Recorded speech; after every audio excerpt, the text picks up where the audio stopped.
आज 15 जनवरी है, जन कल्याण दिवस और बहुजन समाज की राष्ट्रीय अध्यक्ष बीएसपी सुप्रीमो मायावती जी का जन्मदिन है। देश भर से उनको जन्मदिन की, उनके अच्छे स्वास्थ्य की और खुशहाल जीवन की कामनाएं कर रहे हैं।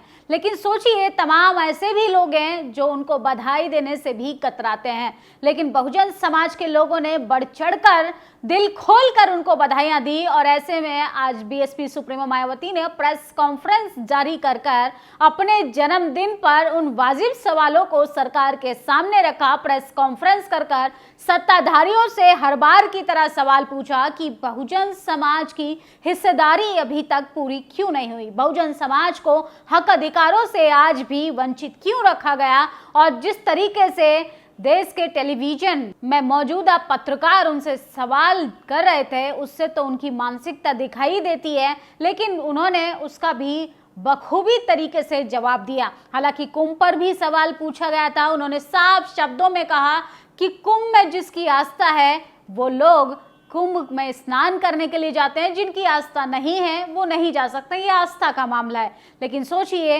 दिल्ली विधानसभा चुनावों को लेकर बीएसपी तेजी से सियासी मैदान में आ चुकी है। 70 सीटों पर अपने बलबूते पर, अपने दबदबे पर BSP supremo Mayawati Bahujan Samaj party इस बार दिल्ली विधानसभा चुनाव में हिस्सेदारी लेगी और चुनाव जीतने की उपलब्धि भी हासिल करेगी। लेकिन सोचिए, तमाम लोग देश भर से उनके जन्मदिन पर किस तरीके से बधाई दे रहे हैं। बीएसपी सुप्रीमो मायावती सिर्फ एक राजनीतिक नेता नहीं, बल्कि वो बहुजन समाज की शान, बहुजन समाज के लिए एक आइडल लेडी, बहुजन समाज के एक आन बान सम्मानीय आदरणीय बहन जी को देश भर से जो सम्मान मिल रहा है, तमाम पार्टियों के लोगों ने उनको जन्मदिन की बधाइयां दी। इससे पता चलता है कि उनकी इस देश में, इस देश के तमाम गरीब, शोषित, वंचितों के दिल में अपनी एक खास जगह है, जो टीवी अखबार ने शायद उनके सत्ता में रहते हुए ये कभी नहीं दिखाया कि बीएसपी सुप्रीमो मायावती ने कितने ऐतिहासिक काम किए। उन्होंने अस्पताल खुलवाए, स्कूल बनवाए, यहाँ तक कि बच्चों के लिए, बालिकाओं के लिए अच्छे हॉस्टल की व्यवस्था कराई। इसके साथ दलित प्रेरणा स्थल, सोचे, स्वाभिमान से जीने के लिए, दलितों के लिए, यहाँ तक कि सबसे ज्यादा रेवेन्यू देने वाला उत्तर प्रदेश को दलित प्रेरणा स्थल किस तरीके से बनाकर जनता को उन्होंने एक तोहफे में दिया। लेकिन उन्होंने एक बात भी कही, दिल्ली विधानसभा चुनावों में जीत हासिल कराकर देश की जनता, दिल्ली की आवाम मुझे जन्मदिन का तोहफा दे सकती है। अपने समय में दलित राजनीति की सशक्त हक्षातर रही बीएसपी सुप्रीमो मायावती जी को उनके आईएएस बनने का सपना देखा। देखते ही देखते उनके सामने तमाम अफसरान की लाइन लगी गई। वो सूबे की 4 बार मुखिया रहीं। हम सब समाजवादियों की ओर से बीएसपी सुप्रीमो मायावती की जन्मदिन की शुभकामनाएं। सोचिए, सबसे कम उम्र में उत्तर प्रदेश की मुख्यमंत्री बनने वाली बीएसपी सुप्रीमो मायावती ने एक ऐतिहासिक लाइन खींची, जो बहुजन समाज के साथ साथ देश भर में सबसे ज्यादा सशक्त महिलाओं में शामिल बीएसपी सुप्रीमो मायावती ने जो काम किए वो वाकई में इतिहास में याद किए जाएंगे। स्वामी प्रसाद मौर्य ने कहा है, बहुजन समाज की राष्ट्रीय अध्यक्ष उत्तर प्रदेश की पूर्व मुख्यमंत्री बहन जी को जन्मदिन की हार्दिक शुभकामनाएं। और ये तस्वीरें देखिए, आज तस्वीरें ये उन्होंने जारी की हैं, किस तरीके से वो अपने पुराने और तीखे अंदाज में दिखाई दी। वही अंदाज, वही बेबाक जवाब देने का स्टाइल और वही तीखे प्रहार सरकार से, वो फिर भी अपने हर शब्द में शोषित वंचितों के लिए चिंतित होते हुए दिखाई दी।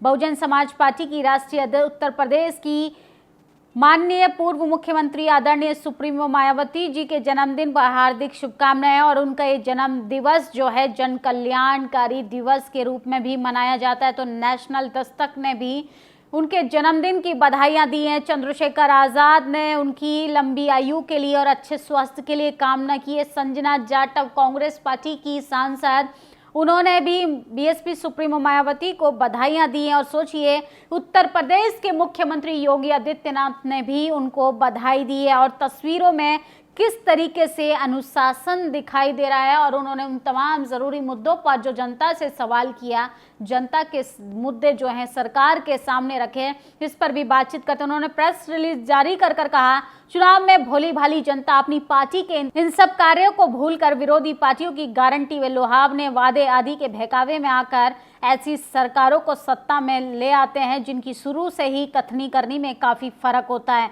इसके साथ साथ देश के दलितों, आदिवासियों, दलित पिछड़े वर्गों को अब खासकर सरकारी नौकरियों में उन आरक्षण का भी पूरा लाभ नहीं मिल पाता, अर्थात इनकी ये सभी सुविधा ना के बराबर ही रह गई। मुस्लिम एवं अन्य धार्मिक अल्पसंख्यक समाज के लोगों को भी हर मामले में आपको काफी असुरक्षित महसूस कर रहे हैं, जिससे इनका विकास भी रुका हुआ है। केंद्र राज्य सरकारों को भी गलत आर्थिक नीति के कारण देश में गरीब, बेरोजगारी, महंगाई आदि से काफी प्रभावित हो रहे हैं, जिससे विशेषकर यहाँ गरीब मध्यम वर्ग के लोग ज्यादा परेशान व दुखी हैं। तो सोचिए किस तरीके से बीएसपी सुप्रीमो मायावती ने अपने जन्मदिन पर भी देश की जनता के हित में सवाल उठाए। उन्होंने आगे कहा कि यदि हमारी पार्टी लोग हर स्तर पर सावधानी बरते हैं तो अपनी पार्टी बहुजन समाज को आगे बढ़ाते हैं। साथ ही समय पर जो लोग पार्टी के संबंधित जरूरी कार्य, दिशा निर्देश आदि दिए जाते हैं, यदि समय पे उन्हें पूरी ईमानदारीता निष्ठा से अमल करते हैं तो हमारी पार्टी हर मूवमेंट, हर चुनौती का मुकाबला कर आगे बढ़ेगी। इस समय जरूरी है कि इन बातों को ध्यान में रखा जाए। मैं हर बार की तरह इस वर्ष भी आज भी अपने जन्मदिन के मौके पर मेरे नेतृत्व में अपनी पार्टी मूवमेंट को 1 वर्ष की अवधि में जो भी गतिविधियां रहीं, जिनका लेखा जोखा विवरण मेरी किताब पुस्तक मेरे संघर्ष में जीवन एवं बीएसपी मूवमेंट का सफरनामा में जिस तरीके से उन्होंने कहा, हिंदी अंग्रेजी में उन्होंने हर साल की तरह आज भी किताब जारी की और बीएसपी की क्या रणनीति है सब उसमें शामिल किया। लेकिन उससे पहले मैं देश की राजधानी में इस समय यहाँ विधानसभा के लिए हो रहे आम चुनावों में, जिसमें बीएसपी पूरी दमदारी के साथ अकेले यह चुनाव लड़ रही है और जिससे मुझे उम्मीद है कि हर बार चुनाव में हमारी पार्टी पहले से बेहतर रिजल्ट जरूर लाएगी, बशर्ते यदि ये चुनाव इस बार चुनाव में हमारी पार्टी बेहतर रिजल्ट लाने के साथ साथ फेयर एंड फ्री चुनाव होता है, ईवीएम में कोई गड़बड़ी व धांधली नहीं की जाती, तो हमारी पार्टी की अधिकांश सीटें जीत कर आएंगी। साथ ही ये लोग आपको मालूम होगा कि इन चुनाव में कांग्रेस, बीजेपी, आम आदमी पार्टी पूरी तरीके से हर बार जनता को अनेकों लुभावने वादे, गारंटी देकर चुनाव लड़ने की कोशिश करती है, जिसमें तमाम पार्टियों में होड़ लगी हुई है, लेकिन खासकर गरीब जनता के लिए कुछ भी नहीं है।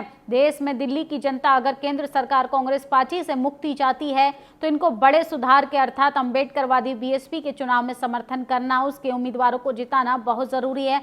तभी भारतीय संविधान की मूल निर्माता खासकर एसटी, एससी, ओबीसी वर्गों के मसीहा परम पूज्य बाबा साहब अम्बेडकर के अथक प्रयासों से इन्हें सरकारी नौकरियां भी मिल पाएंगी। और सोचिए किस तरीके से लगातार आम आदमी पार्टी हो, कांग्रेस पार्टी हो, भारतीय जनता पार्टी हो, ये तमाम वादे करेंगी। जैसे ही ये चुनाव जीत कर सत्ता में आते हैं, न इनको जनता याद रहती है, न जनता से किए वादे याद रहते हैं। असल में इन तमाम पार्टियों का चाल, चरित्र और चेहरा जनता के सामने बेनकाब हो चुका है। अगर आप देश की राजधानी दिल्ली विधानसभा चुनावों में अपने बच्चे के लिए रोजगार चाहते हैं, अपने बच्चे के लिए अच्छे अस्पतालों की व्यवस्था चाहते हैं, अपने बच्चे के लिए अच्छी नौकरियों की व्यवस्था चाहते हैं, तो बीएसपी पार्टी को इस बार चुनावी मैदान में जिताकर आप अपने बच्चों के भविष्य को उज्जवल बना सकते हैं। लेकिन बीएसपी सुप्रीमो मायावती ने हर बार की तरह इस बार भी सरकार पर हमला बोला कि तमाम लुभावने वादे किए जाएंगे, तमाम बड़े बड़े सपने दिखाए जाएंगे, लेकिन सोचिए असल में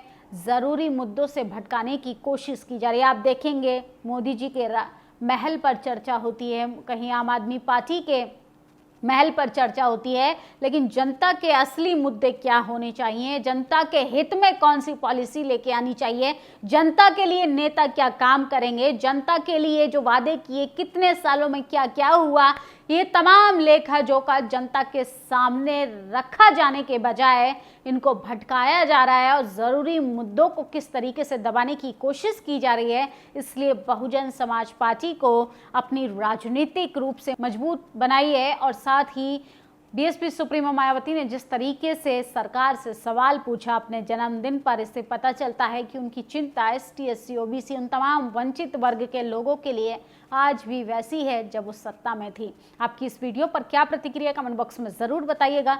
शुक्रिया। नेशनल दस्तक की आपसे गुजारिश है कि अगर इसको बचाना चाहते हैं तो नेशनल दस्तक को सब्सक्राइब करने के लिए रेड कलर के सब्सक्राइब बटन को दबाएं, फिर बेल आइकन की घंटी दबाएं। नेशनल दस्तक को बचाने के लिए बहुत जरूरी है कि हर खबर को शेयर करें, लाइक करें, कमेंट जरूर करें।